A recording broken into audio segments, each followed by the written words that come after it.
হ্যাঁ, hello friends, আমি doctor Dipankar. আজকে এখানে এসছি একটা জিনিস বলার জন্য, যেটা মানে কমনলি আমরা অনেক সময় পাই। It is not uncommon. দেখুন, আমার কাছে আছে একটা 6 দিনের একটা female baby, female newborn baby. ওর মা অ্যাকচুয়ালি কমপ্লেন নিয়ে এসছে যে লাস্ট 2 থেকে 3 দিন ধরে না ওর ভেজানে দিয়ে মানে ইউরিনের জায়গা দিয়ে একটু একটু ব্লিডিং দেখছে। তোরা খুব ভয় পেয়ে গেছে। বাচ্চা এক্সক্লুসিভ ব্রেস্ট ফিডিং এ আছে।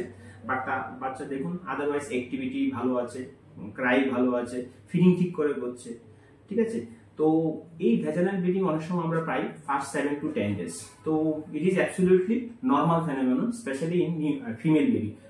মেয়ে বাচ্চাদের ক্ষেত্রে, মেয়ে নিউবর্ন বেবিদের ক্ষেত্রে এটা অলমোস্ট নর্মাল। এটা কেন হচ্ছে? এটা হলো যখন বাচ্চা ডিউরিং প্রেগনেন্সি মায়ের ইউটেরাসে থাকে, তখন মায়ের শরীর থেকে কিছু ম্যাটারনাল হরমোন, স্পেশালি ইস্ট্রোজেন, এগুলি বাচ্চার শরীরে চলে যায়। তো ডেলিভারির পর বাচ্চার শরীরে যে মার যে হরমোনটা আছে ইস্ট্রোজেন, এটা লেভেল আস্তে আস্তে ড্রপ হতে থাকে, মানে কমে যায়।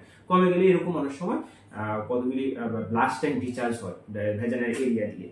তো এটা নর্মালি 4 থেকে 5 দিন অবধি থাকতে পারে। নর্মালি এটা 2 to 10 days বা 7 to 10 days এর মধ্যে এগুলি হয়। তো এটা অ্যাবসলিউটলি নর্মাল। কখনো কখনো আগের দিনে এটা হতো যখন ভিটামিন কে ডিফিসিয়েন্সির জন্য এটা হতো, যখন ভিটামিন কে দেওয়া হতো না। তো এখন সব বাচ্চাদেরকেই আফটার ডেলিভারি, নর্মাল ডেলিভারি হোক আর সিজার হোক, ভিটামিন কে সাধারণত দিয়ে দেয়। তো normally it is absolutely normal. তো আমি মাকে বলেছি আজকে 6 দিন বাচ্চা, মোটামুটি আরো 4-5 দিন দেখতে, তারপরে আবার একটা রিভিউ করার জন্য। Otherwise baby is fine. তো এটাই বলার জন্য এসেছি। তো অনেক সময় আপনাদের বাড়িগুলো এরকম বাচ্চা থাকতে পারে, বিশেষ করে ফিমেল বেবিদেরকে আমরা দেখি। ওকে, ভালো থাকবেন সবাই, বাই বাই।